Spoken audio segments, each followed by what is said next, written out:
जय हिंद, वंदे मातरम, भारत माता की जय, छत्रपती शिवाजी महाराज की जय, इंडियन आर्मीचा सैनिक समाज पार्टीचा विजय असो।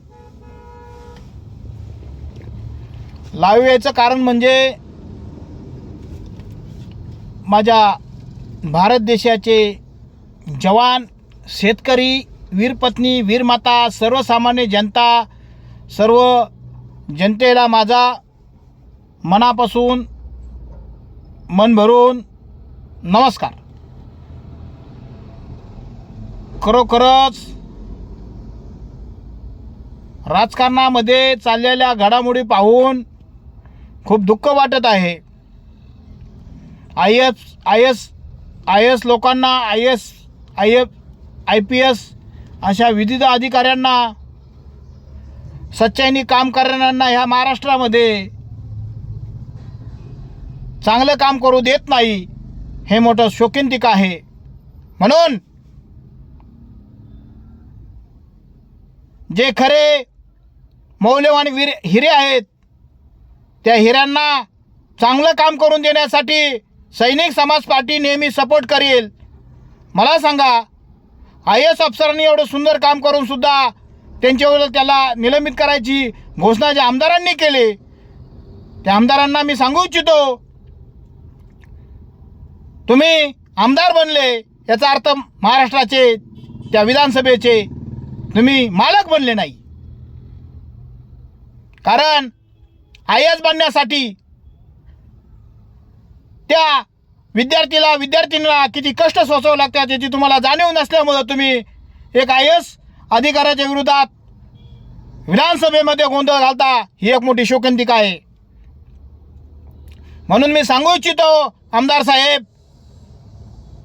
तुम्ही काळे कारनामे केलेले चालतात, परंतु माझ्या IAS IPS लोकांनी चांगलं काम केलेलं चालत नाही का, हा मी प्रश्न तुम्हाला सैनिक समाज पार्टी कार्याध्यक्ष जनसेवक तुकाराम विचारू शकतो। तुम्ही म्हणसान तुम्ही काय केलं साहेब, मी पण 20 वर्ष इंडियन आर्मीचा जॉब केला, निर्व्यसनी राहिलो, 4 वेळा मरता वाचतो, आणि 2023चा कसबा, 2015ची कसबा लढलो, लोकसभा 2024ची लढलो, आणि 198 शिवराजी 2024चा 3 नंबरचा आमदारचा उमेदवार आहे। म्हणून ह्या सिस्टममध्ये काय चालतं याची पूर्ण मला जाणीव आहे। परंतु मी एक सांगू इच्छितो, चांगले काम करणारे लोक ह्या महाराष्ट्रामध्ये टिकून तुम्ही का देत नाहीत? काय त्या लोकांनी वाईट केलं एवढं लक्षात ठेवा।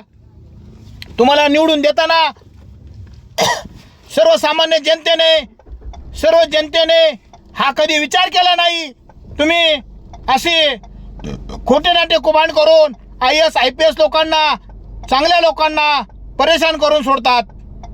परंतु एक सांगू इच्छितो, आमदार साहेब, तुमचं शिक्षण किती,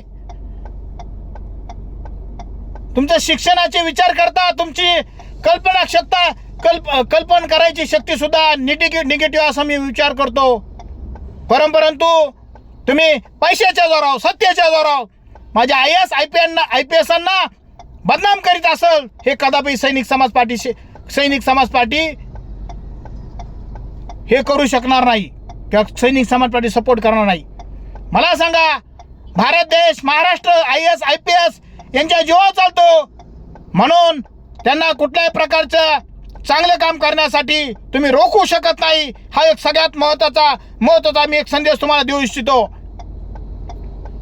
तुमच्यासाठी विधानसभेत, लोकसभेत सगळे ठराव मंजूर करण्यासाठी तुम्हाला लोकप्रतिनिधी बनवल्यानंतर सगळे कायदे कानून तुम्ही तुमच्या मनाने बनवता। हा कुठला कानून?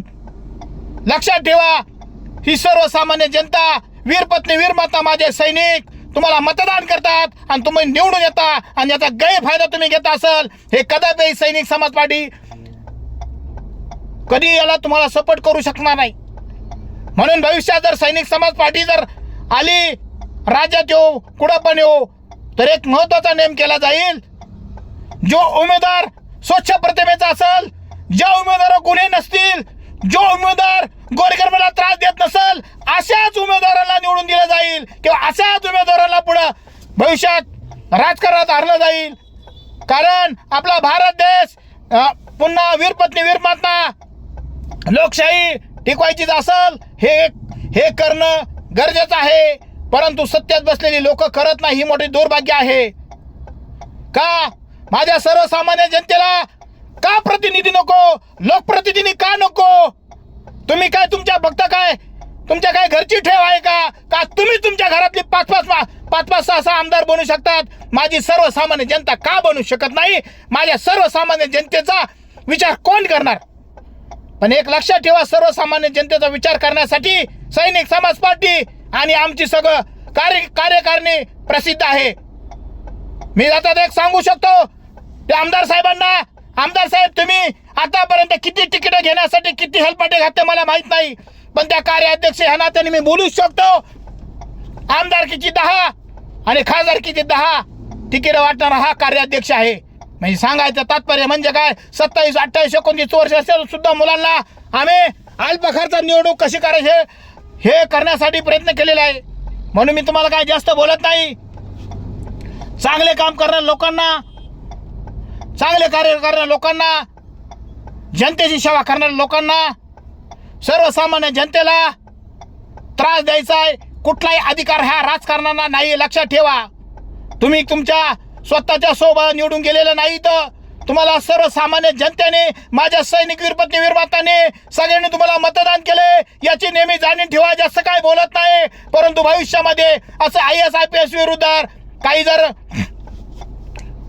चुकीच्या कारवाई केल्या जातील तर आम्ही गप्प बसणार नाही. जय हिंद, वंदे मातरम, 24 गुड मॉर्निंग.